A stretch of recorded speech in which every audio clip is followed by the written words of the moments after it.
Le bonheur n'avait jamais été ailleurs. Il avait toujours été là, dans chaque pas, dans chaque souffle, dans chaque instant qu'il avait traversé, sans vraiment le voir. Cette phrase vient du cœur d'une histoire que je vais vous raconter aujourd'hui. L'histoire d'un homme qui a passé des années à chercher ce qui était déjà là. Une histoire sur deux voleurs invisibles qui nous empêchent d'être heureux sans qu'on s'en rende compte. Avant de commencer, dites-moi dans les commentaires d'où vous nous écoutez en ce moment. Cela me ferait vraiment plaisir de savoir où cette histoire voyage. Maintenant, écoutez bien. La pluie tombait comme des clous sur le toit de tôle.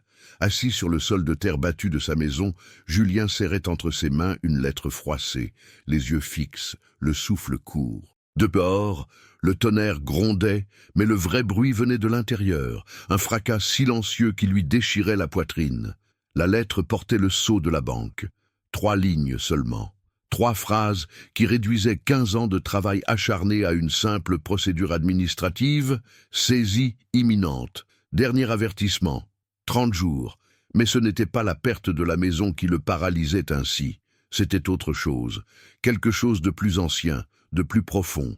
Une douleur qu'il ne savait pas nommer, qui remontait comme une marée noire depuis des années, peut-être depuis toujours. Il avait cru que le problème était l'argent, puis la reconnaissance, puis le succès. Maintenant, assis là, avec tout qui s'effondrait autour de lui, il comprenait enfin. Le vide n'était pas dans ce qu'il n'avait pas. Le vide était dans ce qu'il n'avait jamais vu. Ses doigts tremblaient. La pluie redoublait d'intensité. Il leva les yeux vers la fenêtre et aperçut, de l'autre côté de la rue, la maison illuminée de Thomas. Le rire d'enfant traversait la nuit. Des ombres dansaient derrière les rideaux. Une scène ordinaire. Une scène qu'il avait observée 1000 fois. Toujours, avec le même pincement au cœur. Pourquoi eux et pas moi? Cette question avait été sa compagne la plus fidèle. Il se releva lentement, les jambes lourdes, et s'approcha de la fenêtre. Son reflet apparut dans le verre mouillé. Un homme de 42 ans, les traits tirés, les épaules affaissées sous un poids invisible. Derrière lui, sa propre maison semblait vide, même s'il y vivait seul depuis des années. Vide, non par absence de meubles, mais par absence de quelque chose qu'il ne savait pas construire. La joie. Il avait tout fait comme il fallait. Travailler dur, payer ses dettes, respecter les règles. Pourtant, la vie lui glissait entre les doigts, comme du sable. Chaque matin, il se levait avec la certitude que quelque chose manquait. Chaque soir, il se couchait avec la même angoisse. Peut-être que demain serait différent. Peut-être que demain, enfin, il serait heureux. Mais demain n'arrivait jamais. Un éclair illumina la rue. Dans cette fraction de seconde, Julien vit quelque chose qu'il n'avait jamais remarqué auparavant. Sur le rebord de sa propre fenêtre, un petit plant de basilic qu'il avait oublié là, des semaines plus tôt, continuait de pousser, têtu, malgré la négligence. Ses feuilles vertes brillaient sous la pluie, vivantes, obstinées. Il ne l'avait jamais vraiment regardé. La lettre glissa de sa main et tomba sur le sol. Julien ferma les yeux.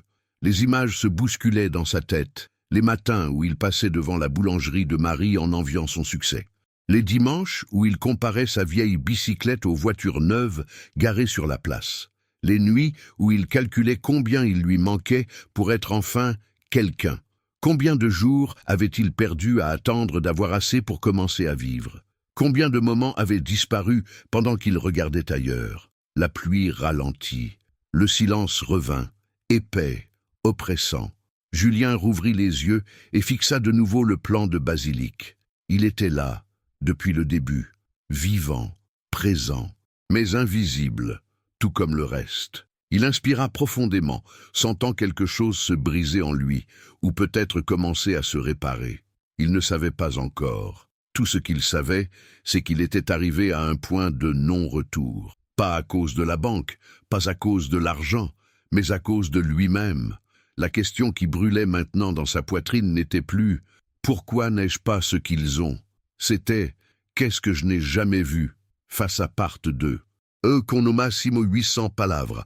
3 mois plus tôt, Julien vivait encore dans l'illusion que tout pouvait s'arranger bientôt. Il se levait chaque matin à 5 heures, avant l'aube, pour travailler au champ qu'il louait à la sortie du village. Le métier de maraîcher ne l'avait jamais passionné, mais c'était un travail honnête, stable. Ses parents l'avaient fait avant lui. C'était suffisant. Ou du moins, c'est ce qu'il se répétait.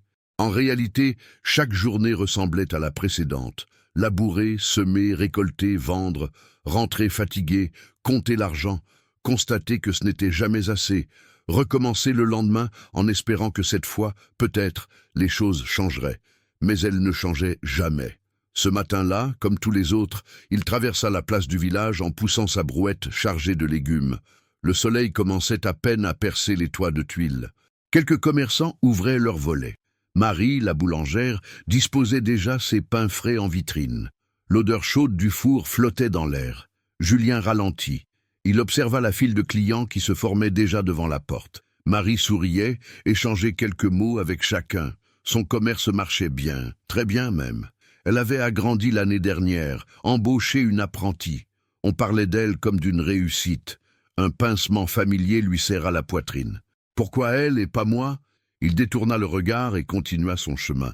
Mais la pensée restait collée à lui comme une ombre. Chaque succès autour de lui devenait un miroir de son propre échec. Thomas et sa famille heureuse, Marie et son commerce florissant. Même le vieux Dupont, à 70 ans, semblait plus serein que lui. Qu'est-ce qu'ils avaient compris qu'ils n'avaient pas compris? Il arriva au marché et installa son étal. Les légumes étaient beaux, frais, cultivés avec soin. Mais les clients passaient rapidement, achetaient peu. À midi, il avait vendu à peine la moitié de sa marchandise. Encore une mauvaise journée. En rangeant ses caisses, il entendit une voix derrière lui. « Tu sembles porter le monde sur tes épaules, mon garçon. » Julien se retourna. C'était Étienne, un vieil agriculteur du hameau voisin. On le voyait rarement au village. Il vivait seul dans une petite ferme en altitude, cultivait juste de quoi vivre, et pourtant, quelque chose en lui inspirait le respect. Peut-être sa façon de marcher lentement, comme s'il avait tout son temps, ou son regard clair, dénué d'anxiété. « Ce n'est rien, répondit Julien en forçant un sourire, juste une mauvaise semaine. » Étienne s'approcha et prit une tomate dans une caisse. Il l'examina avec attention, la soupesa, la sentit. « Belle récolte, dit-il calmement. Tu sais ce que tu fais. » Julien haussa les épaules. Ça ne suffit pas, apparemment. Suffire pourquoi? La question le prit au dépourvu. Il ouvrit la bouche, chercha une réponse, mais ne trouva rien. Suffire pourquoi? Exactement. Pour gagner plus? Pour être reconnu? Pour ne plus sentir ce vide? Étienne posa la tomate et croisa les bras. « Je vais te raconter quelque chose. Quand j'avais ton âge, je voulais la plus grande ferme du canton. Je voyais mes voisins prospérer, et je me disais, quand j'aurai autant qu'eux, je serai enfin tranquille. » Julien écoutait, intrigué malgré lui. « Alors j'ai travaillé jour et nuit, j'ai agrandi, emprunté, agrandi encore. Et tu sais ce qui s'est passé? Vous avez réussi. Non, je me suis épuisé. Parce que chaque fois que j'atteignais un objectif, j'en voyais un autre plus loin. La ligne d'arrivée reculait toujours. » Julien sentit quelque chose se contracter dans sa poitrine. Ces mots résonnaient trop fort. « Et alors, qu'est-ce que vous avez fait ?» Étienne sourit doucement. « J'ai arrêté de courir. J'ai vendu presque tout. Je suis retourné à l'essentiel. Et j'ai commencé à regarder ce que j'avais, au lieu de ce qui me manquait. » Un silence s'installa entre eux. Autour, le marché se vidait lentement. Les derniers vendeurs pliaient leurs étals. La lumière de l'après-midi dorait les pavés. « Vous êtes heureux maintenant ?» demanda Julien, presque malgré lui. Étienne le regarda longuement. « Je suis présent. C'est différent. Mais oui, je crois que je le suis. » Il tapota l'épaule de Julien et s'éloigna lentement, les mains dans les poches. Julien resta immobile, troublé. Les mots d'Étienne tournaient dans sa tête. Regarder ce qu'on a, être présent. Mais comment faire quand tout semblait toujours insuffisant? Quand demain promettait toujours d'être meilleur qu'aujourd'hui? Comment vivre maintenant quand on attend depuis toujours? Avant de continuer, j'aimerais vous dire que notre chaîne traverse des difficultés en ce moment. Nous avons vraiment besoin de votre soutien.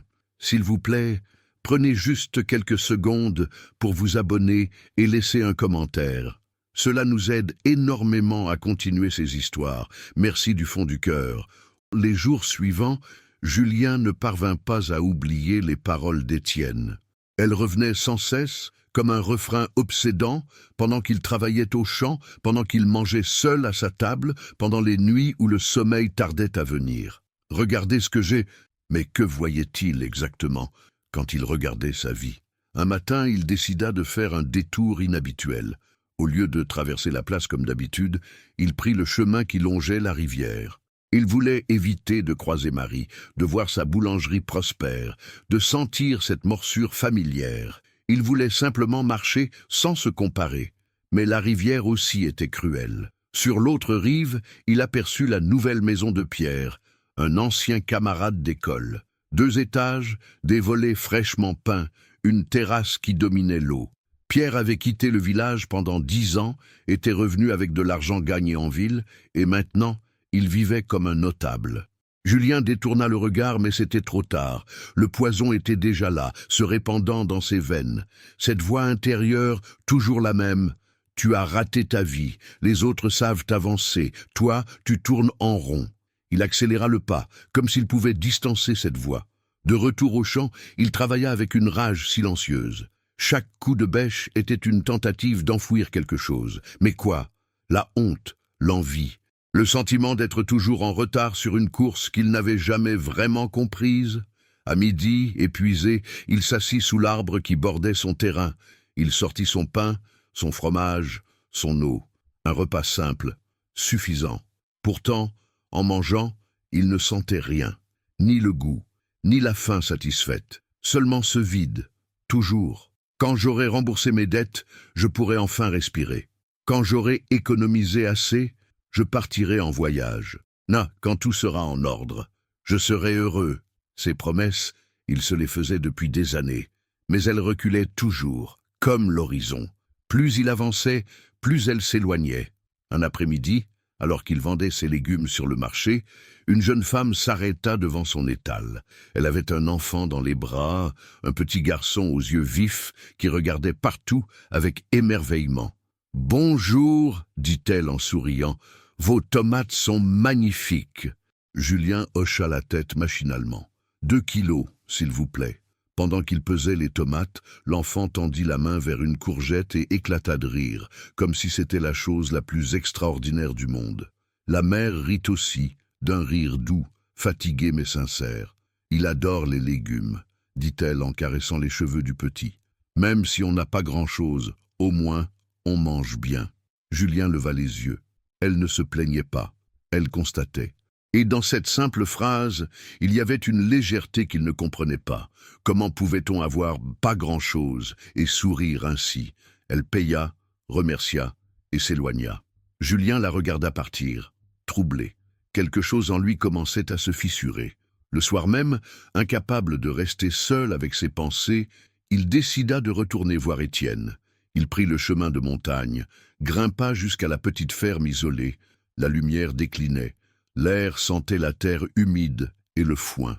Étienne était assis sur le perron, une tasse fumante entre les mains.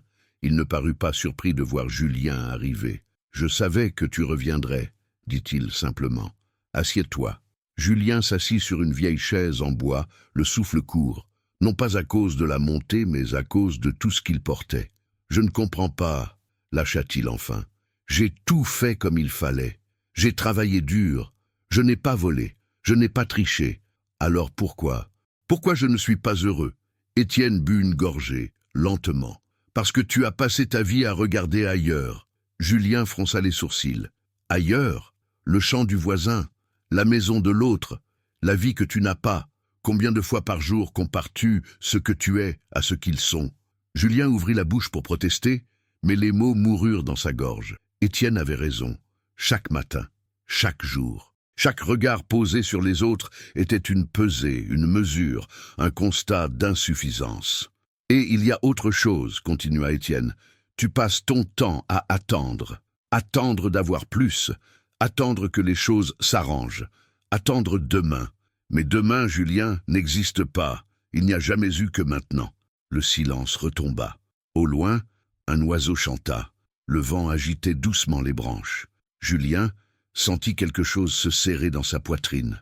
Une douleur ancienne, enfin nommée. « Alors, quoi? Je dois juste accepter? Renoncer? » « Non, » dit Étienne doucement. tu dois commencer à voir. Vous êtes arrivé à un moment clé de cette histoire, celui où Julien découvre enfin ce qui l'empêche de vivre pleinement. Si cette histoire vous touche, abonnez-vous pour ne pas manquer la suite et dites-moi en commentaire, vous reconnaissez-vous dans l'un de ces deux pièges, la comparaison ou l'attente du bon moment? Julien resta longtemps assis sur ce perron, le regard perdu dans le crépuscule. Les mots d'Étienne résonnaient dans un espace de lui-même qu'il n'avait jamais osé explorer. Voir, commencer à voir. Mais voir quoi, exactement? Viens, dit Étienne en se levant. Je vais te montrer quelque chose. Il conduisit Julien à l'arrière de la ferme où s'étendait un petit potager. Rien d'extraordinaire. Quelques rangs de légumes, des herbes aromatiques, un pommier tordu mais vigoureux. Étienne s'agenouilla près d'un plant de tomates et caressa délicatement les feuilles. Tu vois ce plant? Quand je l'ai mis en terre, il était fragile. Je ne savais pas s'il survivrait, mais regarde maintenant. Les tomates pendaient, lourdes et mûres, d'un rouge profond sous la lumière dorée.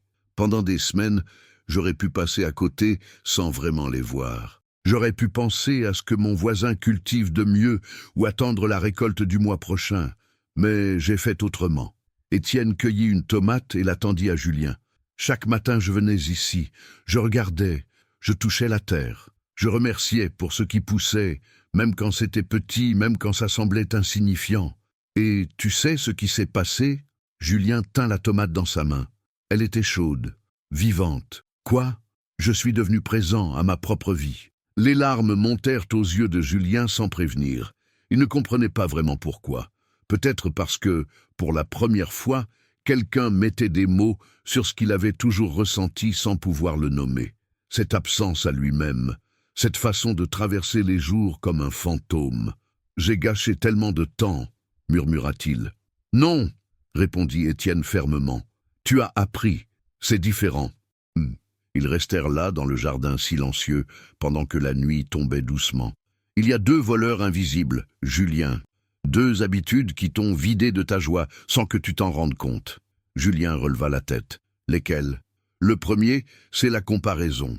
Chaque fois que tu mesures ta vie à celle des autres, tu perds. Parce que tu ne vois jamais l'histoire complète. Tu vois la façade, le résultat, jamais les luttes, les doutes, les sacrifices. Et même s'ils ont vraiment plus que toi, qu'est-ce que ça change? Leur bonheur ne diminue pas le tien. Leur réussite ne cause pas ton échec. Mais toi, tu as transformé chaque succès autour de toi en preuve de ton insuffisance. Les mots tombaient comme des pierres dans l'eau, créant des cercles de plus en plus larges. « Et le deuxième ?» demanda Julien, la voix tremblante. « Le deuxième, c'est l'attente. Tu as remis ta vie à plus tard. Quand j'aurai ceci, quand j'aurai cela, alors je serai heureux. Mais la vie, Julien, ce n'est pas demain, c'est maintenant. C'est ce plant de tomates, c'est le pain que tu manges à midi, c'est l'air que tu respires. Si tu ne peux pas être reconnaissant pour ce qui est déjà là, tu ne le seras jamais pour ce qui viendra. » Julien sentit quelque chose se briser en lui, ou plutôt se libérer, comme une corde trop tendue qui cède enfin. Il repensa à toutes ces années. Les matins passés à envier Marie, les après-midi perdus à calculer combien il lui manquait pour être quelqu'un, les soirs où il s'endormait en rêvant d'un futur qui ne venait jamais. Et pendant tout ce temps, la vie était là. Elle l'attendait. Le plant de basilic sur sa fenêtre, le goût du pain frais, le soleil sur sa peau quand il travaillait au champ, le sourire de cette jeune mère au marché, tous ces moments qu'il n'avait jamais vraiment habités. « Comment je fais pour changer ?» demanda-t-il, la gorge serrée. « Comment j'arrête ?» Étienne posa une main sur son épaule. « Tu commences petit. Demain matin, avant de sortir, tu regardes une chose chez toi, une seule, et tu la vois vraiment, pas pour ce qui lui manque, pour ce qu'elle est. Et tu dis merci, pas à quelqu'un en particulier, juste merci. C'est tout, c'est tout. Et quand tu croises quelqu'un qui a plus que toi, au lieu de te comparer, tu te demandes « Qu'est-ce que j'ai, moi, que je ne vois pas ?» Julien hocha lentement la tête. C'était simple, terriblement simple. Et pourtant, il savait que ce serait le combat de toute une vie. Mais pour la première fois depuis des années, il sentait quelque chose naître en lui. Pas l'espoir d'un futur meilleur, quelque chose de plus profond, la possibilité d'habiter enfin le présent. Il serra la tomate dans sa main et regarda Étienne dans les yeux. « Merci », dit-il simplement. Et dans ce mot, pour la première fois, il y avait quelque chose de vrai. Quelque chose qui ressemblait à un commencement. 3 mois s'étaient écoulés depuis cette soirée chez Étienne. 3 mois pendant lesquels Julien avait perdu sa maison, comme la banque l'avait annoncé. 3 mois pendant lesquels il avait dû tout recommencer, louer une petite chambre au-dessus de l'ancien moulin, réduire encore ce qui semblait déjà minimal. Mais quelque chose d'étrange s'était produit. Il n'avait pas sombré.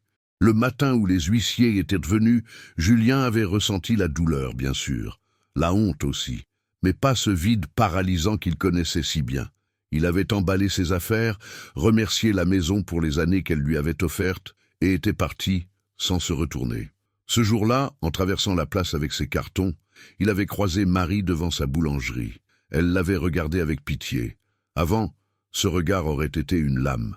Aujourd'hui, il y avait vu simplement de l'inquiétude humaine. « Ça va aller » avait-elle demandé. « Oui » avait-il répondu. « Je crois que oui. » Et c'était vrai. Chaque matin, désormais, Julien pratiquait le rituel qu'Étienne lui avait enseigné. Avant même de sortir du lit, il cherchait une chose, une seule, pour laquelle être reconnaissant. Au début, c'était difficile, mécanique. Les mots sonnaient faux dans sa bouche, mais peu à peu, quelque chose avait changé. Un matin, c'était la lumière qui entrait par la petite fenêtre et dessinait un carré doré sur le plancher. Un autre, c'était le chant d'un oiseau qu'il n'avait jamais remarqué auparavant. Un autre encore, c'était simplement le fait d'avoir dormi, d'être en vie, d'avoir un nouveau jour devant lui. Les choses n'étaient pas devenues plus faciles. L'argent manquait toujours. Le travail était dur, mais quelque chose en lui s'était apaisé. Comme si, en cessant de courir après demain, il avait enfin posé le poids qu'il portait depuis toujours. Un après-midi, au marché, il croisa Thomas, celui dont la maison illuminée lui avait tant fait mal. Thomas s'arrêta, hésitant. « Julien, j'ai appris pour ta maison, je suis désolé. » Avant, Julien aurait détourné les yeux, brûlant de honte. Mais aujourd'hui, il soutint le regard de Thomas et vit quelque chose qu'il n'avait jamais vu. De la fatigue, des rides de soucis, une tristesse discrète dans le sourire. « Comment va ta famille ?» demanda Julien. Thomas soupira. « Ma femme est malade, rien de grave, mais c'est difficile en ce moment. » Julien sentit son cœur se serrer. Pendant toutes ces années, il avait envié cet homme. Il avait vu la lumière dans sa maison et avait cru que c'était du bonheur pur. Il n'avait jamais pensé à regarder plus loin, à voir l'humanité complète. « Je suis désolé, » dit-il sincèrement. « Si tu as besoin de légumes, je t'en mets de côté. » Thomas le regarda, surpris, puis sourit. Un vrai sourire cette fois. « Merci Julien. Vraiment. » En rentrant ce soir-là, Julien se sentit étrangement léger. Il n'avait rien donné d'extraordinaire, juste quelques légumes, mais pour la première fois, il avait cessé de prendre pour regarder ce qu'il pouvait offrir. Les semaines suivantes, il continua. Chaque matin, la gratitude. Chaque rencontre, la présence. Et quelque chose de profond se transformait en lui, presque imperceptiblement. Un jour, en travaillant au champ, il leva les yeux vers le ciel. Les nuages dérivaient lentement, dessinant des formes mouvantes. Le vent portait l'odeur de la terre fraîchement retournée. Ses mains étaient sales, son dos douloureux. Et il était heureux, pas parce que tout allait bien, pas parce qu'il avait tout ce qu'il voulait, mais parce qu'il était là, vivant, présent à cet instant précis. Il pensa à cette phrase d'Étienne. « Demain n'existe pas.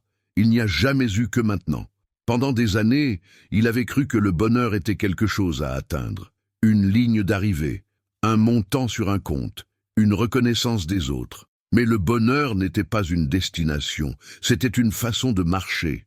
Le soir, il retourna à sa petite chambre. Elle était modeste, simple, mais propre. Il alluma une bougie, prépara son repas, du pain, du fromage, quelques tomates de son jardin.